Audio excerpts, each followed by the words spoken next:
Shalom teman-teman youth. Gimana kabarnya hari ini? Semoga semuanya selalu sehat ya dan baik-baik saja. Sebentar lagi kita mau mulai ibadah youth kita pada sore malam hari ini.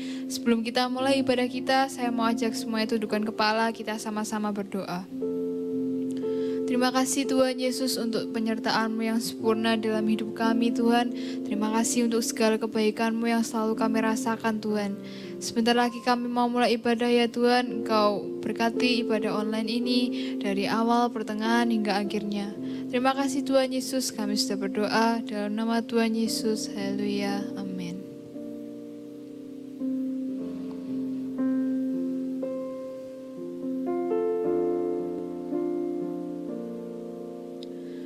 Kemanakah aku dapat pergi, menjauhi roh-Mu yang suci, Kau sahabat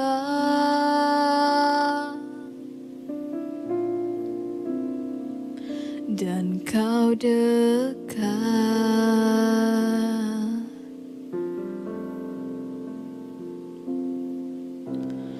Bahkan seluruh pengabdianku tak bisa membalas kesetiaan-Mu, sungguh mulia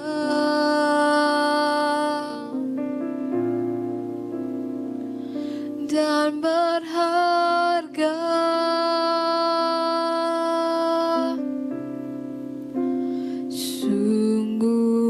Besar pengorbanan-Mu bagiku,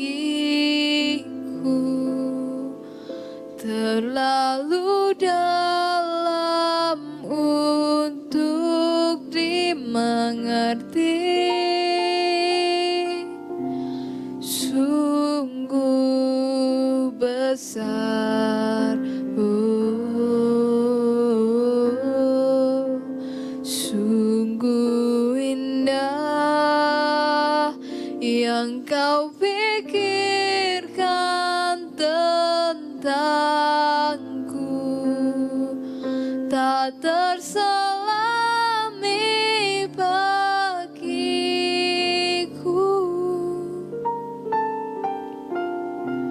Sungguh indah.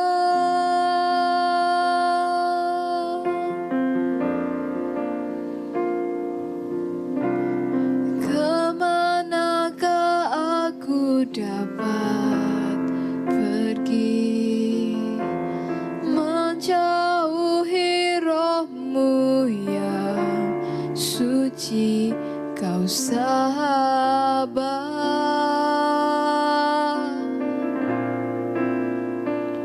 dan Kau dekat.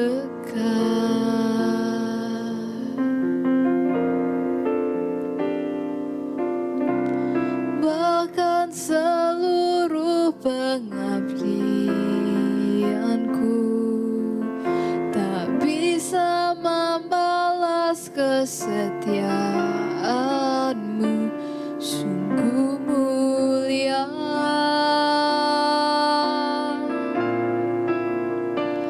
dan berharga.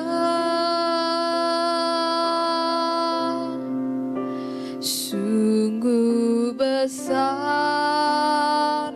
pengorbanan-Mu bagiku, terlalu dalam untuk dimengerti. Sungguh besar,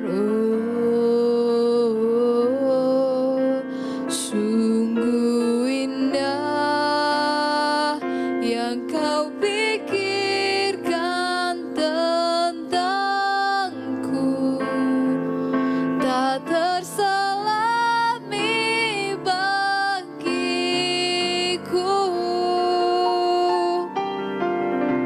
Sungguh indah.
terlalu dalam untuk dimengerti.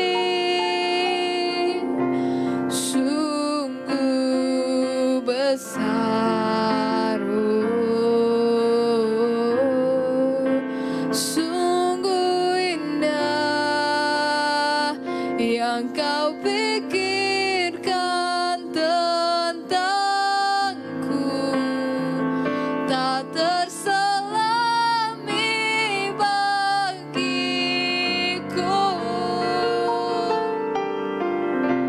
Sungguh indah, sungguh indah, sungguh indah.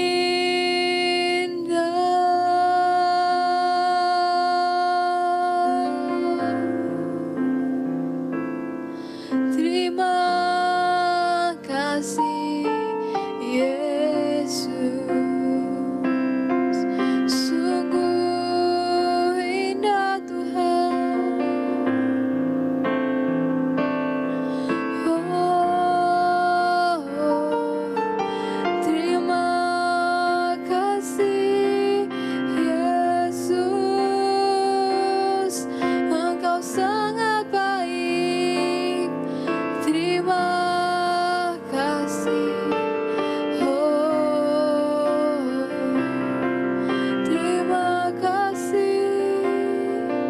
Ku bersyukur Tuhan, ku bersyukur punya Allah seperti-Mu. Oh, Yesus, Engkau sangat baik. Oh, terima kasih.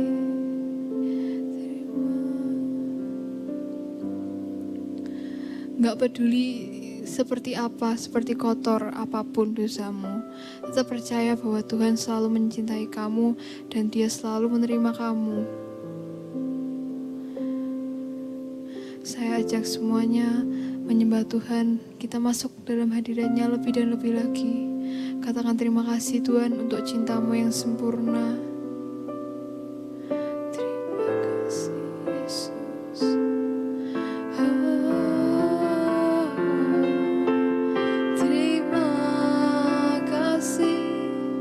terima kasih Yesus, kasih-Mu sempurna. Terima kasih Yesus. Oh,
say that you're my God.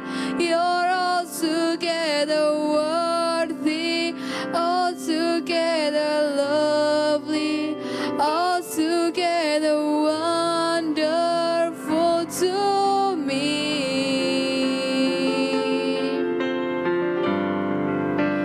Here I am to worship, here I am to bow down, here I am to say that you're my God. You're altogether lovely, altogether worthy, altogether wonderful to me. You're altogether wonderful to me. Altogether wonderful to me.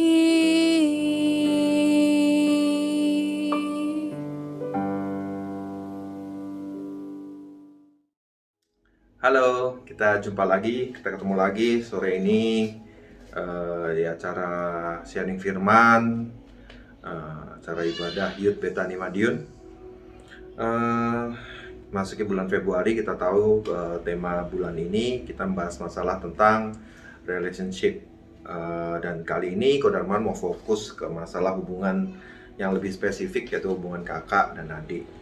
Jadi judul sharing firman hari ini Kodarman kasih judul Sibling Rivalry atau persaingan antar saudara. Kita semua itu punya kakak adik, ya kan?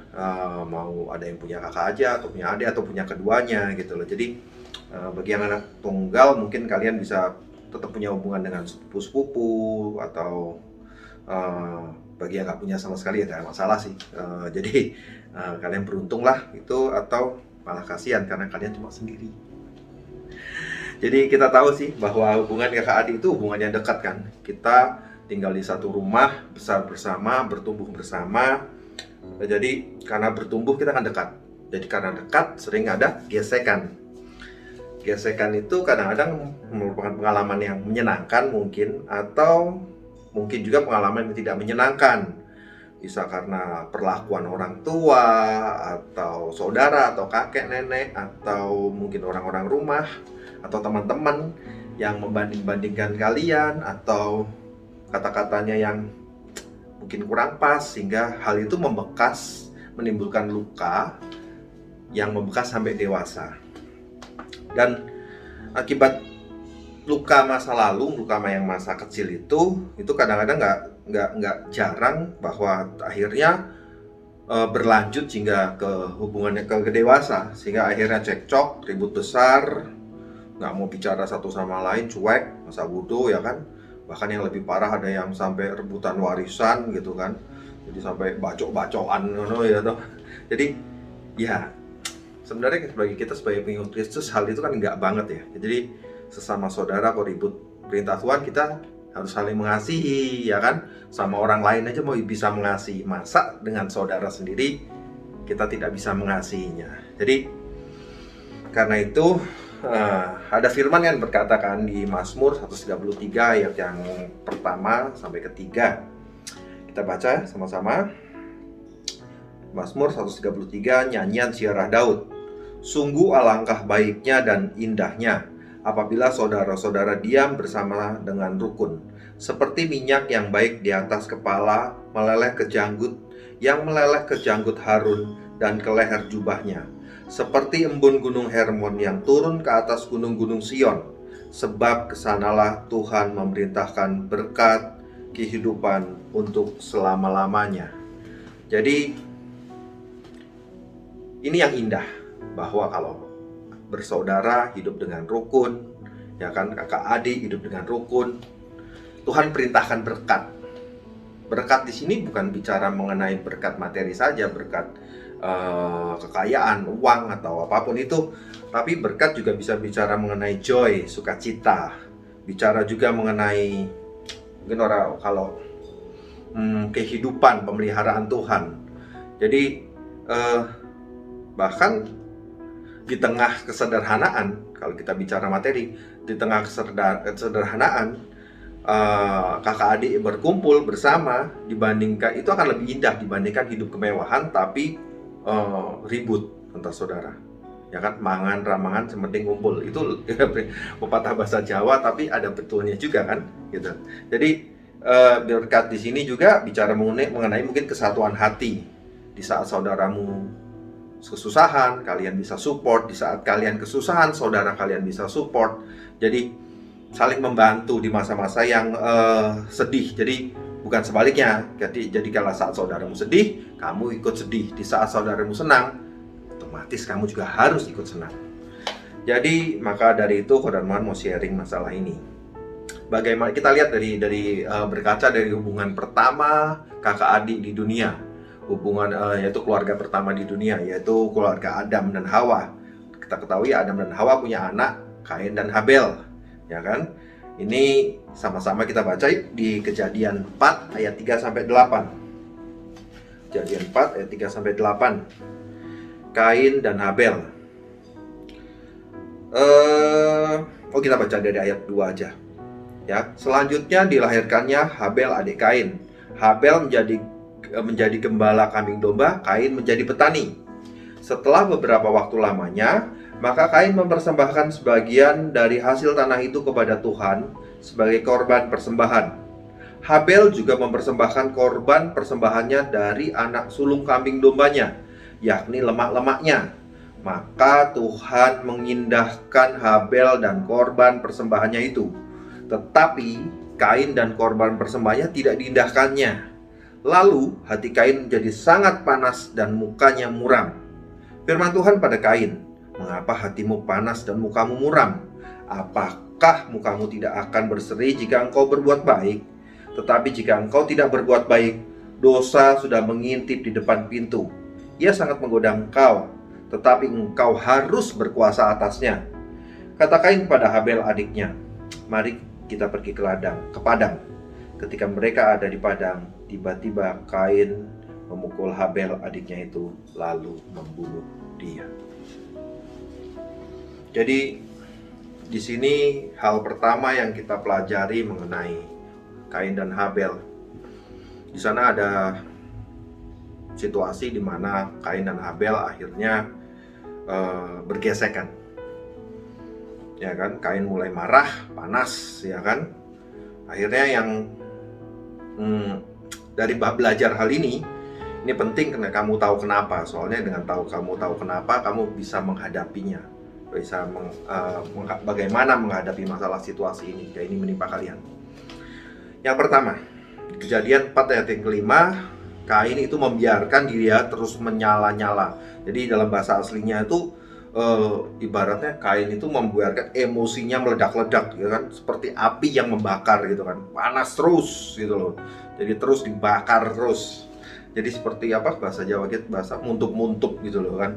Nah, itu arti lainnya juga memanaskan diri dalam kekesalan. Dia membiarkan dirinya berlarut-larut dalam kemarahan. Setiap dari kita pernah marah pastinya, pernah, ya kan? Ya luar biasa bagi yang nggak pernah marah sih. Kita semua pernah marah, dan orang yang marah itu ada orang yang marahnya tuh meledak-ledak, tapi juga ada orang yang marahnya mungkin tetap tenang. Ada orang yang tetap tenang, marah, tapi mengeluarkan kata-kata yang menyakitkan, kalau bisa menusuk ke dalam hati, ya kan? Jadi ada juga yang marah tapi diam gitu kan, diam 1000 bahasa, ditanyain kamu kenapa, nggak apa-apa, tapi telepon dimatiin gitu kan, bingung kan? Dan semua cowok-cowok yang pernah alami ini katakan aduh pastinya. Ada juga yang marahnya banting ini banting itu gitu kan. Nah, di sini kita lihat Kain itu marah, menyala-nyala dalam marah, kecewa. Kenapa Habel kok persembahannya diterima, gua enggak? Apa ini? Kenapa? Gitu kan. Nah, dari hasil meledak dan marah itu, ya seperti kita tahu kalau kita marah, terbakar dalam amarah, kita yang hangus. Yang rugi siapa? Kita sendiri dan orang-orang sekitar kita kan. Nah, gimana sih caranya pada saat marah tapi nggak meledak, nggak menghanguskan yang lain? Di Kejadian 4 ayat yang ke-6, Tuhan itu udah nanya, lu kenapa? Ya kan, Kain, lu kenapa sih? Gitu. Tuhan peduli dengan Kain, sehingga dia menanyakan hal itu. Seperti halnya kita, sebenarnya Tuhan tahu apa yang kita rasakan. Tuhan, percayalah, Tuhan tahu apa yang kamu rasakan, rasa marahmu, rasa sedihmu. Tuhan itu tahu. Nah, jadi saat kalian marah, datanglah pada Tuhan. Komplainlah dengan Tuhan. Berbicaralah dengan Tuhan. Tarik nafas, ya kan? Kalau kalian nggak kuat, minggir dulu. Atau daripada meledak, ya kan? Hitung 1 sampai 100. Nah, jadi Tuhan sudah memberikan caranya. Jadi datanglah pada Tuhan. Jadi mungkin juga supaya nggak emosi, kita baca di Kejadian 4 ayat 7, kita supaya nggak emosi itu gimana caranya sih?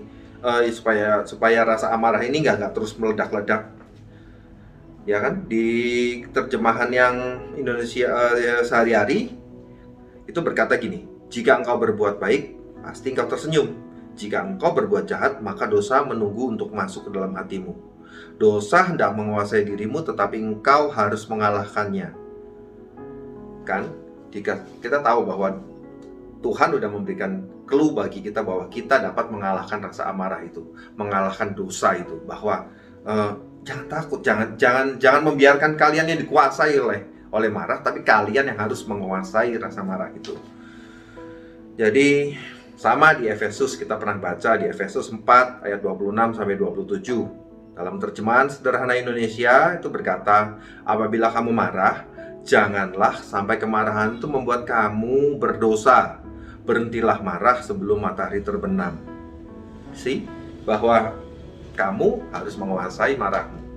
Dan jangan berbuat dosa. Boleh marah, tapi jangan berdosa. Boleh marah, jangan sampai sore. Jangan berlarut-larut. Selesai. Nah, jadi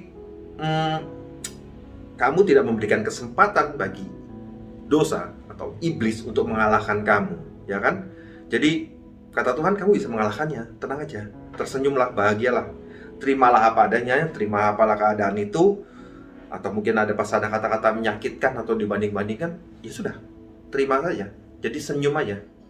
Jadi percayalah bahwa kamu dapat mengalahkannya. Pikirkan yang baik, yang indah, yang mulia saat-saat bersama saudaramu atau saat-saat indah bersama mereka. Itu yang perlu kamu pikirkan dibanding membiarkan rasa amarah itu bermain di pikiranmu. Yang kedua sekarang, kenapa sih kok bisa terjadi? Karena di sini Kain dan Habel itu membandingkan. Kain membandingkan dirinya dengan Habel.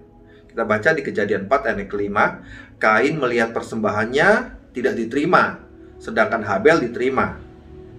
Kita pernah dengar bahwa comparison steal joy. Membanding-bandingkan itu mencuri sukacita kalian. Seharusnya kita harusnya bersyukur atas berkat Tuhan. Kain itu kan lagi panen. Harusnya Kain bersyukur bahwa di saat-saat yang bahagia gini, dia harusnya bersyukur, mengucapkan syukur. Tapi dia membandingkan waktu persembahan dia nggak diterima. Fokus dia bukan ke persembahan dan panen ya, tapi fokus dia kok persembahan Habel diterima, aku enggak. Nah, jadi itu yang membuat kita kadang-kadang kehilangan sukacita, bahkan akhirnya jadi iri. Bahwa kita sibuk dengan pemikiran kita sendiri, kita takut, khawatir dengan ini kalau diam-diam mungkin nanti papa lebih sayang nih sama dia nih, sama Koko, sama Cece nih, ya kan? Wah, nggak bisa, gua kan anak paling besar, gua harus menang. Nggak bisa juga nih, gua anak kecil tapi kan bukan kalah-kalahan, ya kan? Masa, ya kan? Perlakuannya beda. Nah, jadi itu kadang-kadang terpikir di pikiran kita, padahal kenyataannya tidak seperti itu. Ya kan? Kita sering membandingkan sesuatu yang sifatnya sementara. Karena itu kita dipenuhi dengan pemikiran-pemikiran yang negatif. Bahwa ada kata-kata gini, joy is not the result of what around you. Joy is the condition inside you. Jadi saat kalian mulai membanding-bandingkan, berusahalah menghadirkan sukacita itu. Bagaimana caranya? Kalau ada Yesus di hatimu, kalau kamu percaya apa kata Yesus dibandingkan kata temanmu, atau kata orang tuamu, atau kata kakakmu, atau adik-adikmu. Jadi itu kata-kata yang negatif mungkin kan, secara sengaja atau tidak sengaja, tapi kamu lebih fokus ke kata-kata Tuhan. Hadirkan Tuhan dalam hatimu, bahwa sadar bahwa kamu kesayangannya. Gambar dirimu benar dulu, bahwa kamu adalah kesayangan Tuhan. Jadi saran Ko Darmawan di sini, gimana caranya? Rajin baca Alkitab, cari kata-kata cinta Tuhan buat kita. Ya, jadi pada saat itu timbul iri hati atau marah itu timbul, digantikan oleh sukacita dan kata-kata cinta dari Tuhan. Itu lebih pas buat Ko Darmawan. Terus dalam tindakan nyata apa yang harus dilakukan? Kalau memungkinkan, bicaralah dari hati ke hati dengan saudaramu itu. Jika kalian merasa iri, jelaskan dari sudut pandang kalian dan mau terima sudut pandang dia. Persaingan antar saudara ini harus diselesaikan supaya keluarga itu kuat dan bersatu, sehingga kalian bisa saling mendukung baik di saat senang maupun di saat susah. Karena iblis tahu kalau kalian bersatu, rukun, kalian tuh sulit dikalahkan. Kalau kalian terpisah satu sama lain, kalian bagaikan mangsa yang mudah bagi iblis untuk diterkam. Seperti ada tertulis di Pengkhotbah 4 ayat yang ke-12. Dan bila mana seorang dapat dikalahkan, 2 orang akan dapat bertahan. Tali 3 lembar tak mudah diputuskan. Percaya kan kata-kata itu? Amin. Oke, yang ketiga, kita lanjut yang ketiga. Kenapa sih Kain dan Habel nih bermasalah nih? Yang ketiga karena perbedaan. Kita balik di kitab Kejadian ayat 4 yang kedua tadi, yang pertama tadi, ayat pertama, yang keempat, Kejadian 4 ayat yang kedua. Kita tahu kalau Kain itu adalah seorang petani, Habel adalah seorang gembala. Mereka tuh berbeda dari yang pertama. Kalian tuh berbeda, sekalipun anak kembar. Cara berpikir, mungkin musim kalian berbeda, dan jangan panas jika saudaramu mungkin lebih pandai daripada kamu. Mungkin kepandaian kalian ada di bidang lain, dan cari itu. Jangan membandingkan diri dan mengasihani diri. Jadi mendingan kalian sibuk mencari apa kelebihan kalian, dan percaya bahwa Tuhan memang ciptain kalian tuh gak sama. Tuhan pasti kasih kalian talenta, dan kalian harus menemukannya dan mengembangkannya. Seperti ada tertulis di 1 Korintus 12 ayat yang ke-25. Supaya jangan terjadi perpecahan dalam tubuh, tetapi supaya anggota-anggota yang berbeda itu saling memperhatikan. Jadi anggota tubuh yang berbeda itu memiliki fungsi yang berbeda-beda. Bayangkan kalau kalian punyanya tangan kanan semua, kan aneh kan ya? Nah, atau kalian memiliki jari kelingking, jarinya kelingking semua. Tentu kalian gak bisa mengerjakan sesuatu dengan maksimal kan? Jadi perbedaan itu harusnya disyukuri dan dihargai, dan kalian harus menerimanya. Cara menghadapi perbedaan gimana kok? Caranya menghadapi yang mencocokkan sesuatu yang memang dari awal memang gak cocok, sesuatu yang dari awal memang gak sama, bahwa menunjukkan bahwa memang kalian berbeda. Terimalah itu, accept, ya kan?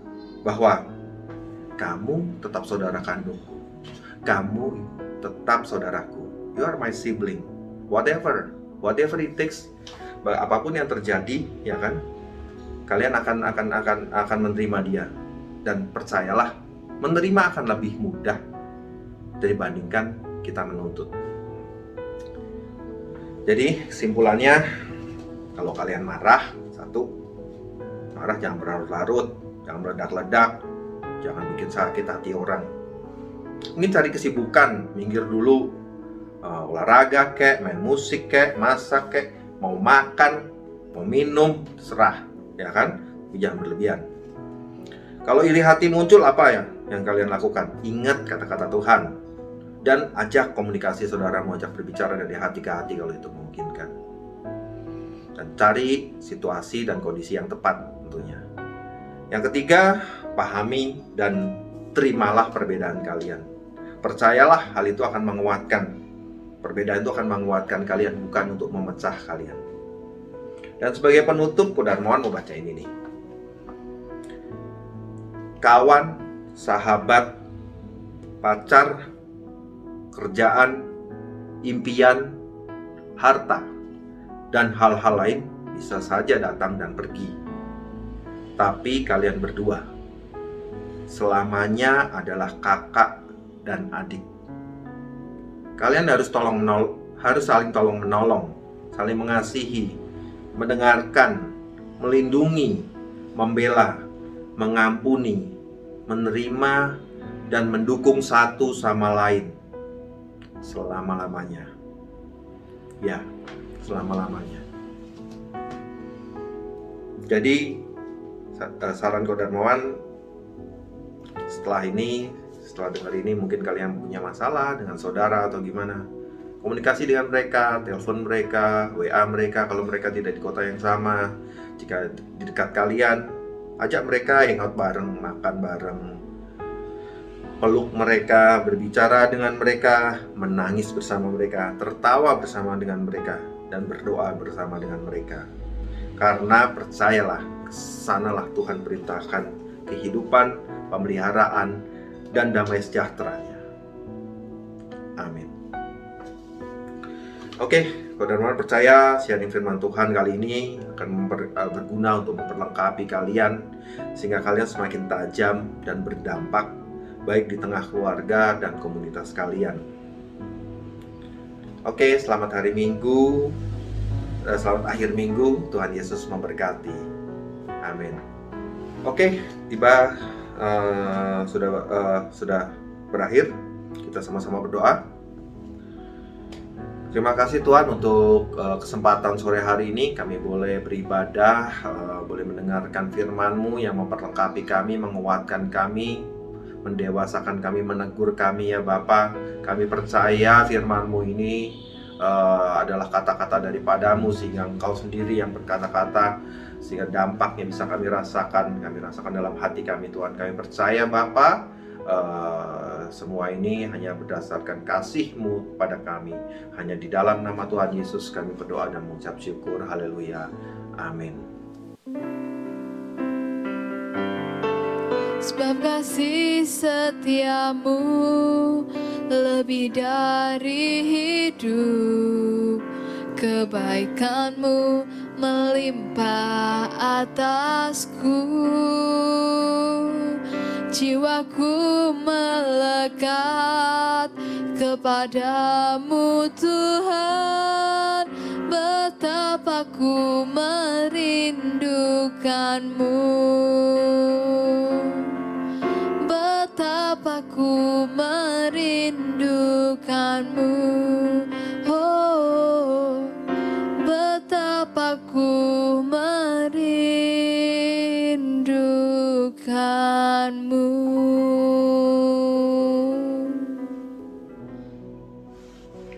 Oke, sudah tiba saatnya kita akhiri ibadah kita sore hari ini.